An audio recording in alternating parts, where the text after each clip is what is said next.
Voir un match de basket, ça c'est génial. On l'aime bien. Il n'y a pas la violence comme au foot. Voilà pour le programme alléchant du jour. Merci, n'hésitez pas bien sûr à intervenir dans ce journal et Méliade aussi. Je sais pas pourquoi ça a toujours été vu avec de la violence. Moi j'aime pas.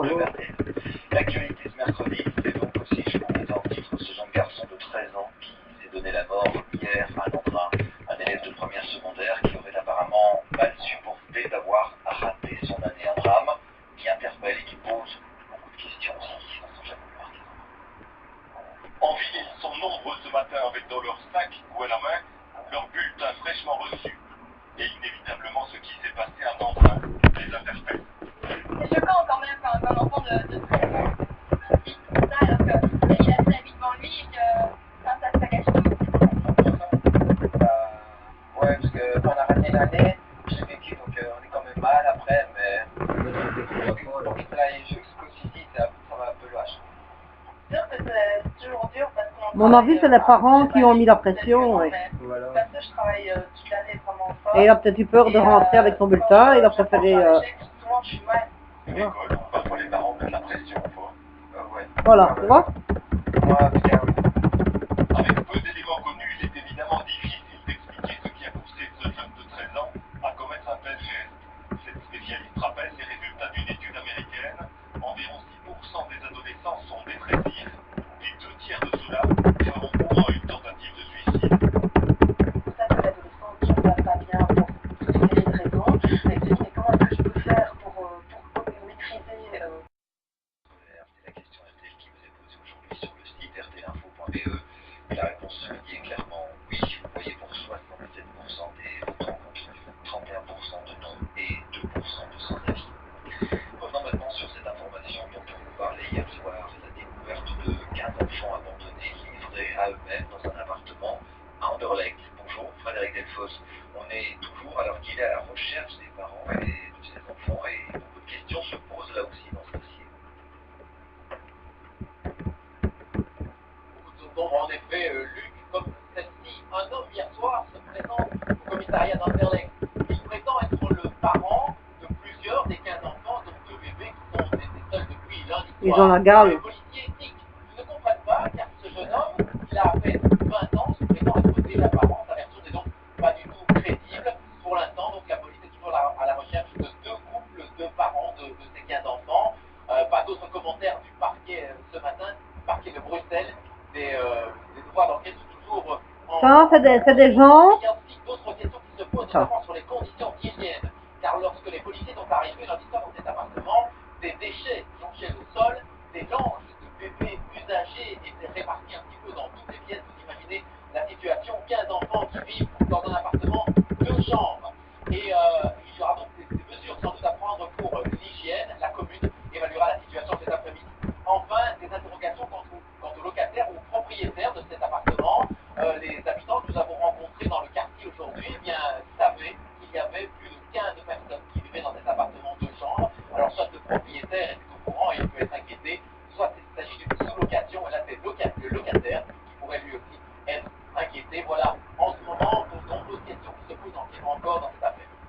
Merci beaucoup, Frédéric. Si ça tombe, ce sont des enfants étrangers qu'on aura fait passer en Belgique. D'Épigny, non loin de Charleroi, une grue transportée par un camion s'est retrouvée sur la chaussée. Pas de blessés, mais il a fallu un long moment pour remettre la grue sur sa remorque. Voilà. On va parler justice maintenant, avec tout d'abord cette condamnation d'Edmé de Grouve par le tribunal correctionnel de Charleroi. L'ancienne présidente de l'aéroport de Charleroi et de la SNCB a été reconnue coupable de faux, détournement, escroquerie et abus de pièces sur hélicoptère de 15 mois de prison avec sursis et devra rembourser l'aéroport. Julien Crête. Les yeux. La lecture du jugement a duré de longues minutes. Ce matin, le tribunal a donc confirmé la culpabilité d'Edmé de Grouve, ex-présidente de l'aéroport de Charleroi, de la SNCB et de la Loterie nationale, est reconnue coupable de faux, détournement, escroquerie et abus de biens sociaux. Le tribunal a décidé d'une peine d'emprisonnement de 15 mois assortie d'un sursis total. Donc la peine de prison ne sera pas... Aussi d'appel du juge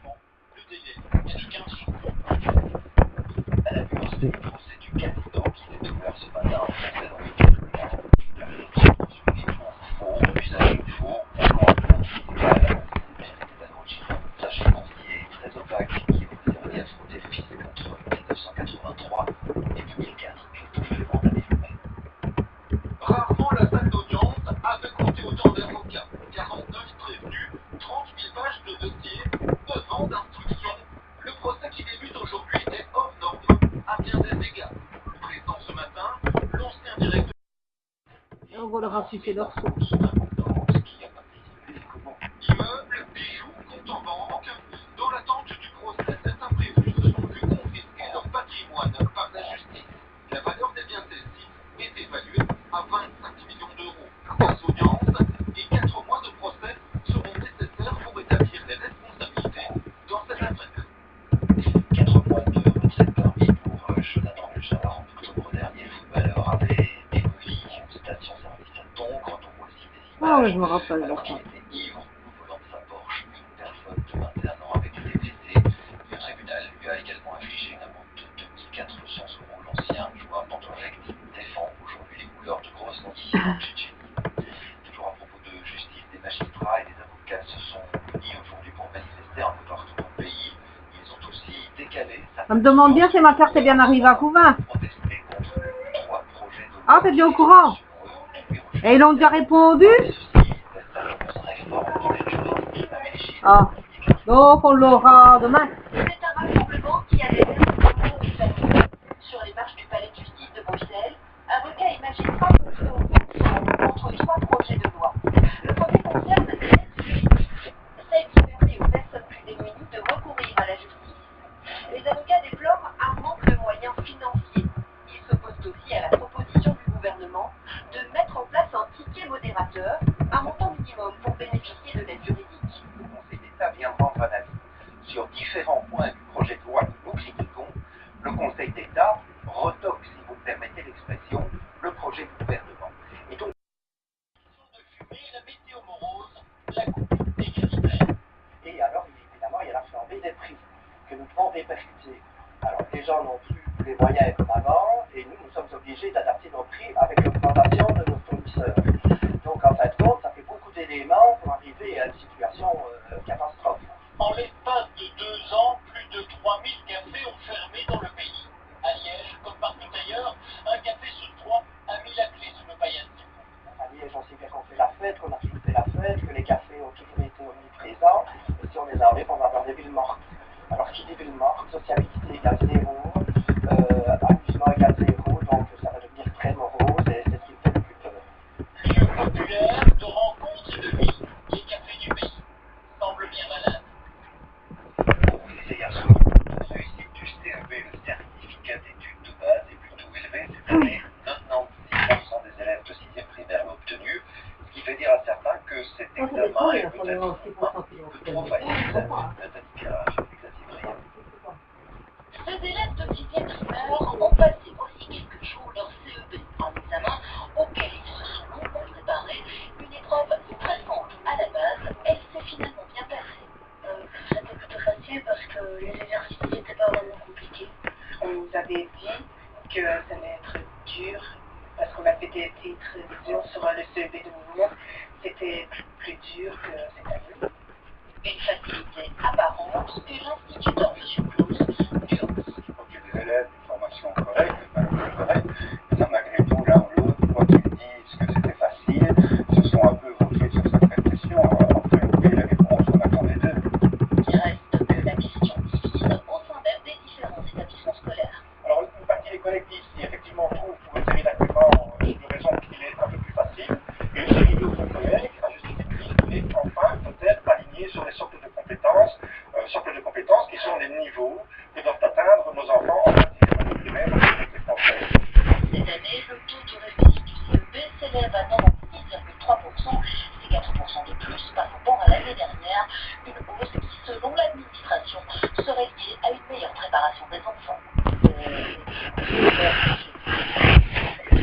Les familles également